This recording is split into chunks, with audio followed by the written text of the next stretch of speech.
Hey Milad, what's up? Hey, what's going on, man? How you doing today? Good, how are you? Good, good, good. Welcome to Rock Eyes. Appreciate that. Thank you. Sorry, I was finishing a bite of something. Yeah, cool, cool. Let's go to the new single right off the bat. Can't forget.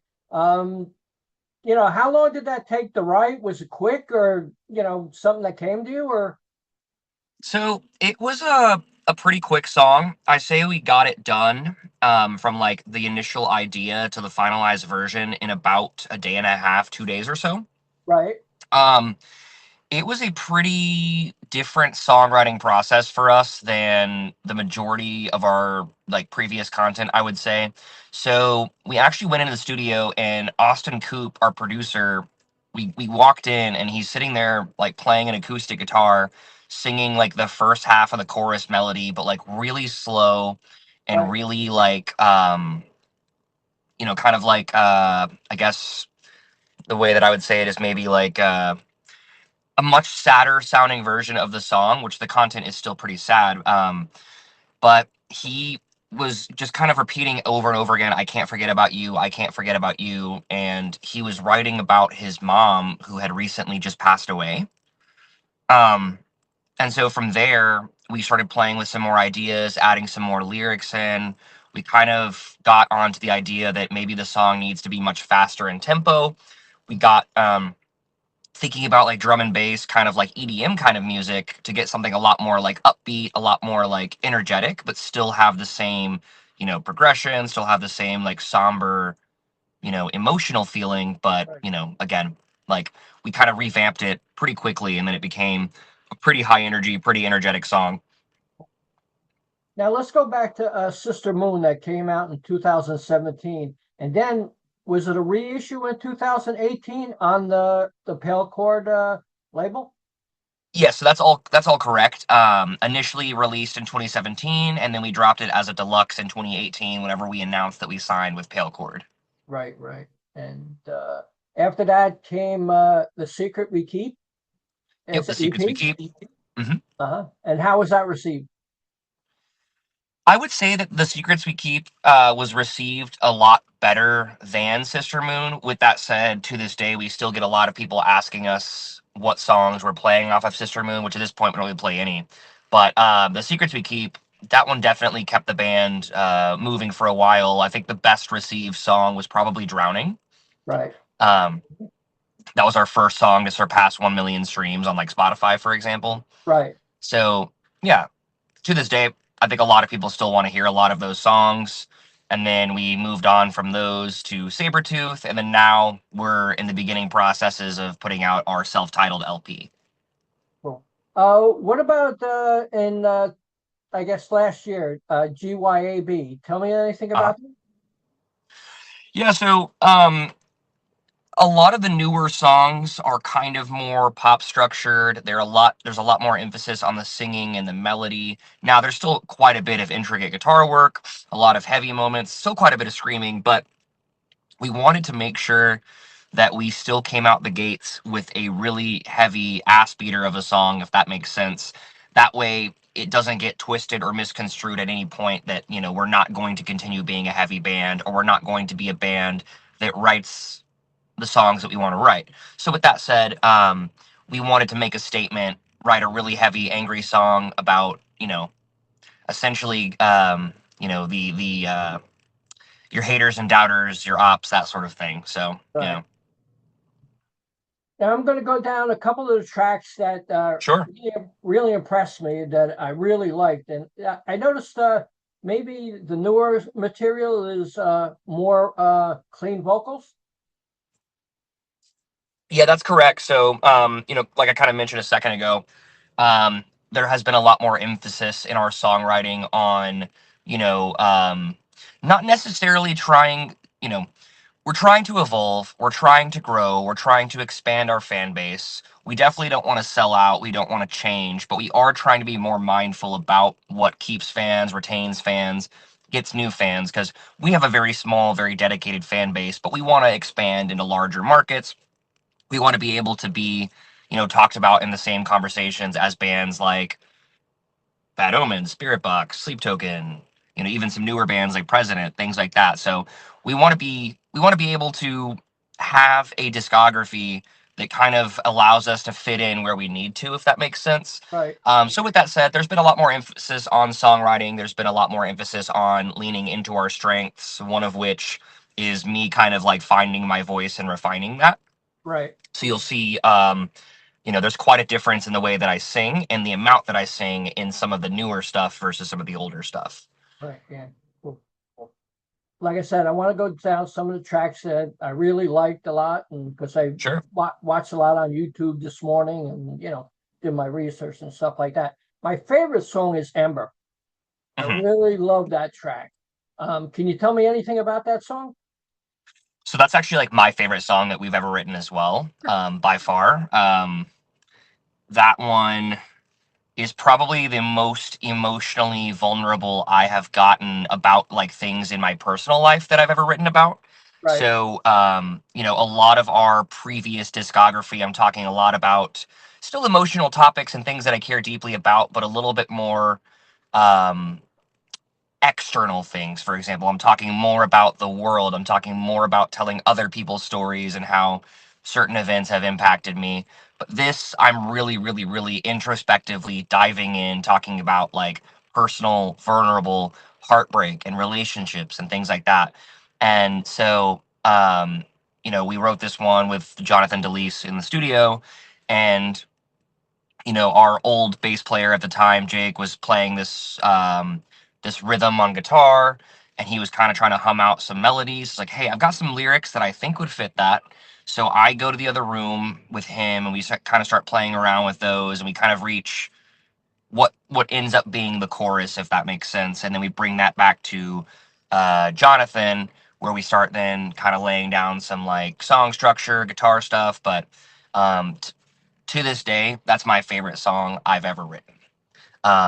It's you're talking about heartbreaking, or heartbreak. You're talking about you know um, feeling lost at home and things like that. And so yeah, my favorite song we've ever written to this day as well. Another track, Seeing Red. I love Yeah. that track too. That's another track I really love. But can you tell me anything about that song? Yeah. So, pretty similar process for the songwriting as far as like Ember goes. Right. But one distinction that I'll make with that one was that we had our friends in Limbs feature on the song. Those are really good homies of ours, and if it's a band that you haven't heard of, it's definitely one that I recommend you check out. They kind of started off, sounding like Defeater mixed with Underoath. Now they've kind of gone this whole like, modern kind of version of like Circa Survive or Seosin or something like that. But they are some of the nicest guys ever. Their singer Austin is one of the most talented people ever. So similar songwriting process, kind of writing about being pushed to your breaking point by somebody. And then we thought this would be a perfect song for our friend Austin to feature on. So we Uh-huh. had him record some tracks, lay him down, shot some content, and yeah, for that reason, it's one of my favorites too. Plus, I think the breakdown, the heavy moments on the song are pretty cool. But yeah, I like that. Even though it's still a very pop structured song, we have like a really clean verse, then a really fast, energetic verse. We kind of keep the same motifs going as far as like what the melody is, but it's Right. saying very differently between the two different verses. So if you're not really paying attention, they could sound like two completely different songs, but Right. it's really just two different, completely different versions and almost genres of like the same verse, if that makes sense. Cool. And so that was like a reason I kind of thought it could be really cool to throw Austin on there, to really, really, really make it stand out, make it different. Cool. Another track, Still Love. Another Still Love song. is an interesting one for sure. Um, I would say that is probably the greatest departure we've ever taken from what is like expected of us, if that Right. makes sense. Uh-huh. But I like that. I think that's a good thing because, like I said earlier on the call, um, I don't want to be a band that is ever stuck writing the same type of songs. So, for example, I want to write more songs like Still Love, and then I want to write some songs that are so heavy that they're almost like they could be considered like deathcore or something else. And so, I really like to be able to just go in and put down what emotions I'm feeling in that moment and be a band that you can really just not have really any concrete expectations from, other than, hey, they're going to write from the heart and soul. They're going to put a lot of hard work into this. It's probably going to be really sick, but like it could be heavy, it could be soft, it could be experimental, it could be a radio song. So Still Love, I think, was our first definitive departure from, like there's not a single, I guess technically the last chorus is a breakdown, but I'm not screaming on it. It's all singing, it's all poppy, it's all catchy. Um, and that was one that our old bass player actually had like demoed out like a really, really, really long time ago, and we never really got around to it until it felt like it was the right moment. And in this case, it was, because like again, like I said, we're kind of in this evolutionary rebrand sort of thing, and so it felt like the right time to drop that one. But again, for a band that plays a lot of riffs and a lot of breakdowns, I think a lot of people didn't expect that one, but Right. it's still done pretty well for us. And the last track I want to get to is Can't Forget, which you mentioned already. So, hopefully everybody supports that, and congratulations. Tell me a little Thank bit you. about the tour Through Shadows. Yeah, so we did the Through Shadows tour. That was September through November. That was our second tour with Born of Osiris and Axty, and then our first tour with the Browning and Victims. So that was like a really, really, really fun one. It was the longest tour we had done up until that point. Longest tour I've been a part of, and so I do like merch TM, other gigs for other bands on the side as well. So to this day, that's still the longest tour even I've ever done, let alone us as a band. So, but it was pretty incredible. So the first time we did a Born of Osiris tour, it was a shorter tour, more B markets. Um, Still an incredible lineup. We had Within Destruction and Theos on there, but that was a little bit of a smaller run.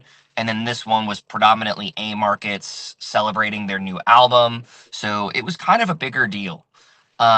And yeah, they were some of the coolest shows we've ever played, like Worcester Palladium, King of Clubs in Columbus.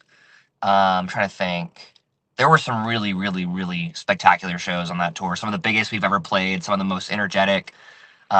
And it seemed like the reception was like really, really, really positive. A lot of kids were moshing, and you Can know, merch was good. So yeah, it was a really fun tour. you tell me anything about your merch and where people could get it?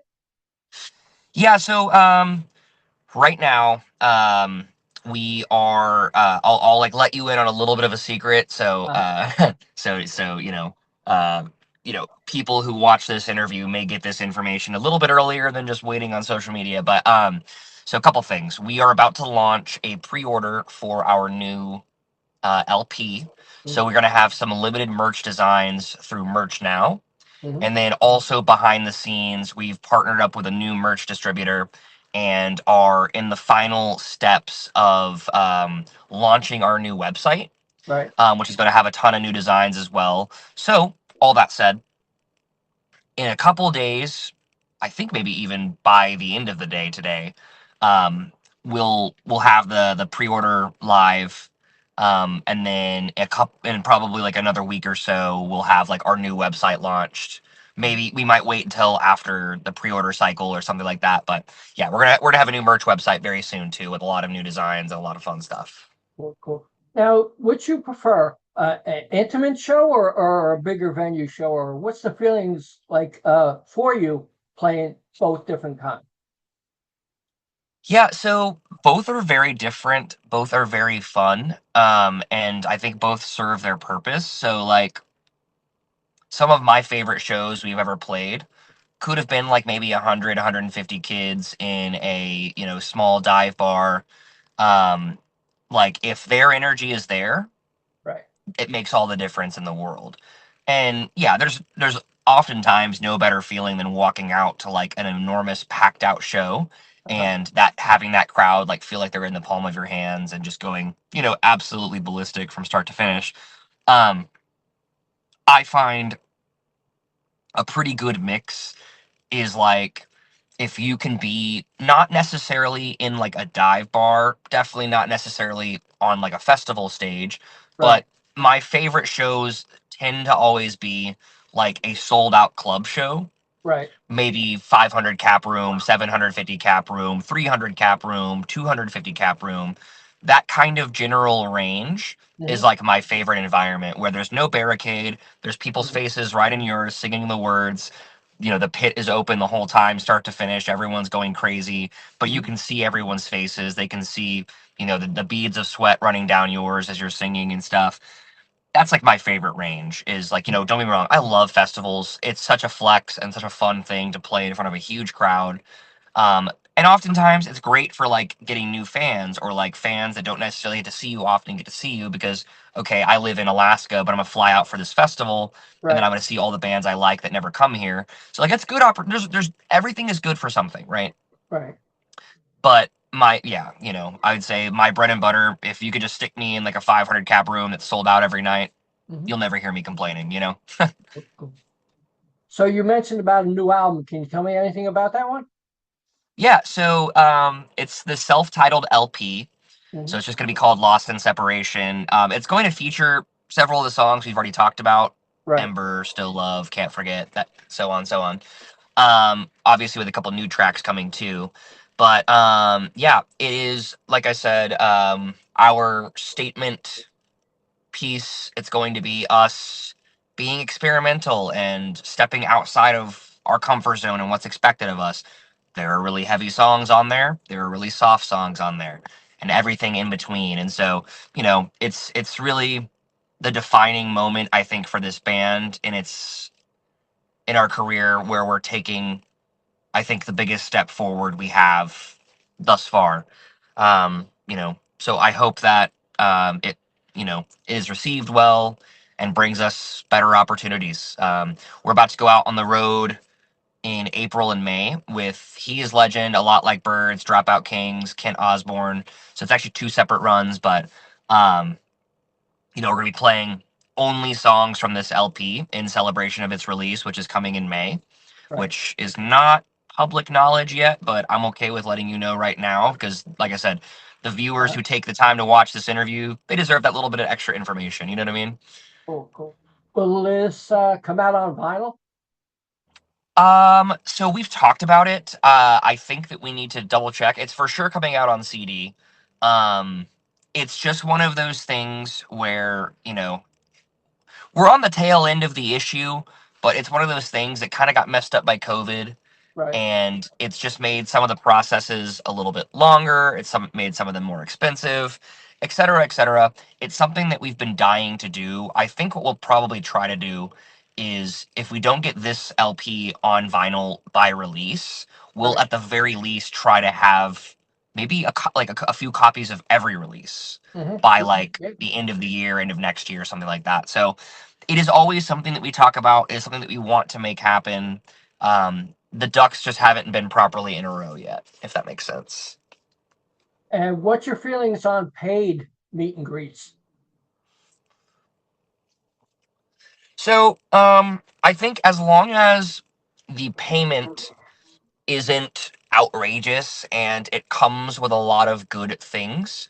Hmm. So for example, like exclusive merch, maybe like an exclusive sound check.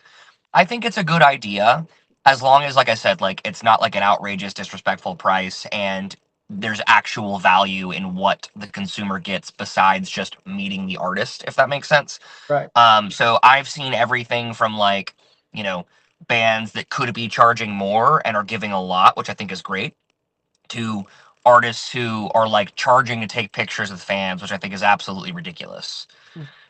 So you know, I've being somebody who's TM merch, I've done a lot of like VIP meet and greets and stuff like that. And one that I'll give as an example that I think was like really fair and really good was when I worked for the band Fit for an Autopsy. Uh-huh. Um, their merch prices were considerably lower than a lot of bands I've worked for and toured with. So I think for a band for that of their size, they easily could have raised everything like $5, made a lot more money, but they were more concerned with the experience of their fans and understanding that like, hey, times are tough right now. And so to me, that was like a really great thing to see is like someone at that level who like genuinely cares. Right. And so with that said, they also did like a very, very, very lengthy VIP meet and greet where they like performed some songs that they weren't playing on the tour. They spent a lot of time doing like Q&As with the fans, and then of course the VIP bundle came with a lot of really cool exclusive merchandise. So all things considered, at the end of the day, I think that that was like how you should do it, if that makes Right. sense. Cool. Cool. Cool.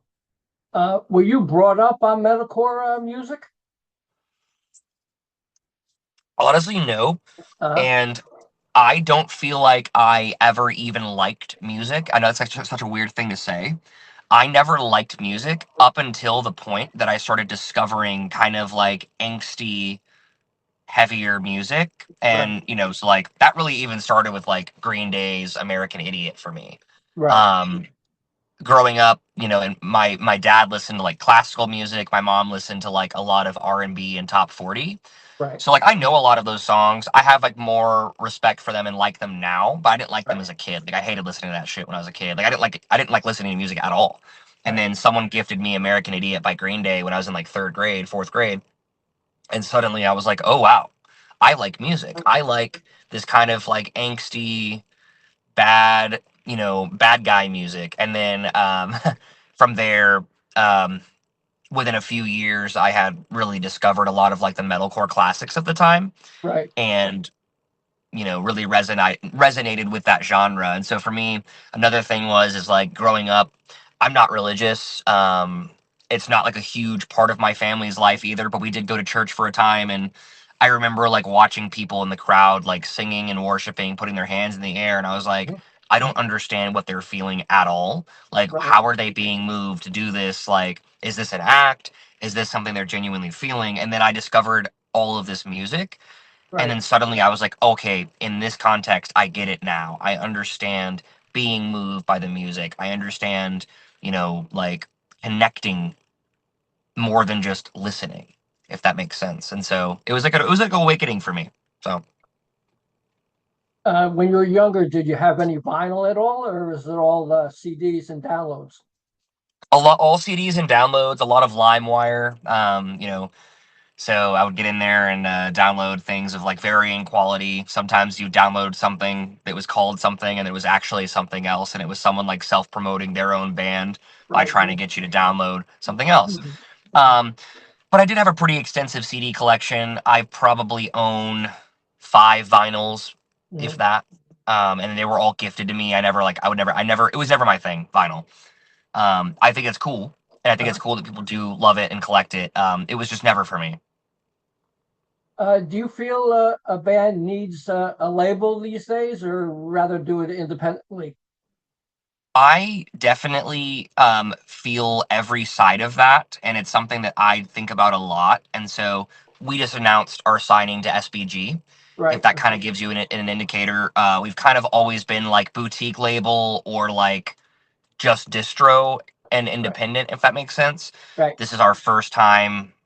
Uh, well, I mean, like Pale Chord, when we were on Pale Chord, it evolved. Mhm. So I would say like now it is like a proper label, whereas I wouldn't have really said that when we were on it. I would have said it was more of kind of like, you know, amplified distribution, if that makes sense. Whereas like now we are like on a proper label for the first time, where like there's like real budgets and things like that. So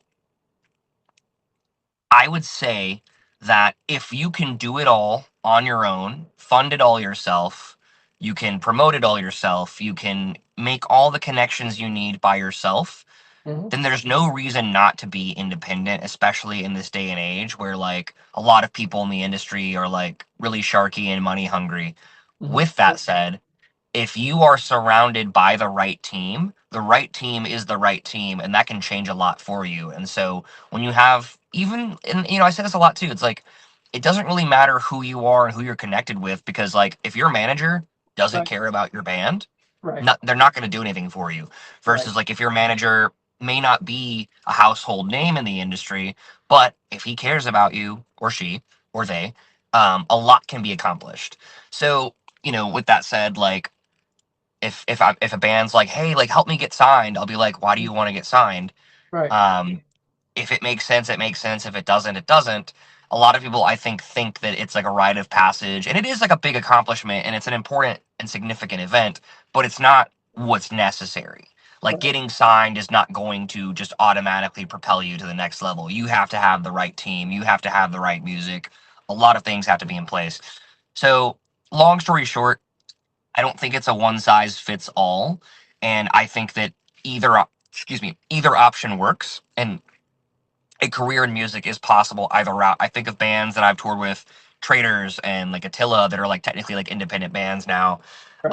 And then, I think of a lot of bands that like everyone that I know that is signed or has been signed SBG art label, nothing but like, you know, in the highest regard toward like Shan and toward the label and the experience. And, like I said, I think if you have the right team, you can really make anything happen, no matter which path you take. Cool. When you were in school, did you play any sports or collect anything? Yeah, so I've always collected Legos Uh-huh. my whole life. I have a huge Lego collection. I've always collected like little fossils and things like that too. Um, some action figures, stuff like that. And then I was into sports. I played football in middle school, and then high schoolers were way too big, so I was like, I think I'm done with this. And then I played tennis pretty much my whole life, and I was on the swim team in high school as well. Um, Look, when you first started singing, um, what band or vocalist, did you emulate, say at home, looking in the mirror or whatever? Yeah, so early, the biggest inspirations vocally I had were like Jeremy from The Devil Wears Prada, Mhm. um, Kellen from Sleeping with Sirens, and then maybe Craig Owens. I listened to a lot of post-hardcore and metalcore in my like early kind of like days in the scene. And so what that kind of led to, we talked about this earlier, but like how our writing now is like me writing with intentionality and leaning into my strengths as a singer. Right. I wasn't doing that for the longest time when I began. And then of course as I got older, I was listening to bands like Era, Architects, things like that. So I spent like the first 10 years of like me finding my voice and singing, emulating and singing outside of my register and singing too high and singing with too much grit and too much force. And I developed a sound that like sounded like everyone else, but it wasn't my voice, if that makes Right. sense. Hmm. And so that came at a cost where like it would, I would like have a lot of wear and tear on the road, and like I would blow my voice out, and like I was trying desperately without even knowing this really to be someone else. Hmm. And then it's only really in the last like 2 or 3 years that Right. I focused on like, okay, if this song doesn't suit my voice, I'm gonna change the key. Right. If and especially in writing, where now all of our songs are written around where does my voice sound good singing this melody, Right. not what tuning was the demo written in. You Hmm. know what I mean? Right. Yeah. And so a lot of time has been taken into kind of like crafting and perfecting that. So I'll say this with like utmost confidence and sincerity. I have never felt better about my voice and the songs, and I cannot wait for this next tour because I feel like it was designed to showcase through and through who we are as a band at all of our strong points, and including my singing voice. And so like I've never felt better.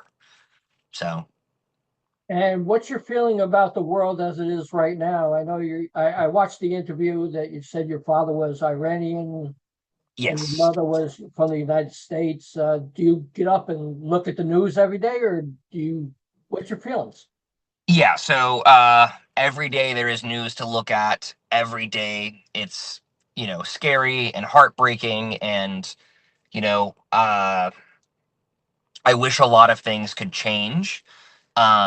I don't want to like dive really, really, really deep into like political opinions and views. So I'll kind of simplify it in saying that like I want to believe that there is like good in the world, and that like good things can still come from bad things. Mhm. And so I don't, condone war. I don't condone like imperialism like other countries attacking and invading and exploiting other countries, for example. But what I will say is that, like, the Iranian people are desperate for change and to overthrow their oppressive government. And if, I know that, like, other countries like the US and Israel are going to be after their own interests and not for the sake of the Iranian people. Because if they cared about helping the Iranian people, I think they would also be helping people here. So I will say this: things are happening that I don't agree with, but I can acknowledge and at least be optimistic in hoping that they will lead to, like, for example, they killed the Ayatollah Khomeini. He's an evil person. The world is better without him. You know, and so, like I said, I don't know what that's going to lead to. I can't control what that's going to lead to, but I can be optimistic. I can hope for progress and change and positivity. So that's just what I'm going to keep continuing to do. At the end of it, I hope that the Iranian people can overthrow their government and establish their own system that is democratic and fair, and that they can have autonomy over their own choices and resources, etc., etc. So, will that happen? I don't know, but we will. I think we will all continue to tune in and see. Yeah, when the new album comes out, what are your hopes for? So, I think we're at a point where the music is there and the team is there, and the hard work and the passion and the drive and the practice, everything is where it needs to be. Now, what we need for this record is for it to explode and be well received by a much larger audience than we've ever had before. The reason being is, we've refined everything to the point where now it just needs its audience. And so my hope is that this record gains us a lot of new fans, makes our band bigger, and enables us to get bigger and better tours. And that's not shade to anyone who has toured with us or taken us out. We appreciate every single opportunity we get. But I want us to elevate to that next level and be, like, for example, the Currents Era Tour either just started or is about to start. And, like, those are the kinds of tours, like, we want to be doing, like, this time next year, if that makes sense. Well, Milad, congratulations on the new album that's coming. Congratulations on Can't Forget, the new single. Thank you. It was great chat. Would you like to say anything to the fans out there? Yeah, I just want to say, whether you are a day one or this is your day one, we appreciate all of the support. We appreciate you taking the time to listen to our music, listen to these interviews. I hope that we see you at a show one of these days soon. And yeah, just again, thank you for everything. And Cool, then, cool. yeah, and thank you as well. Thank you. Thanks a lot. Bye bye. Take care. See ya.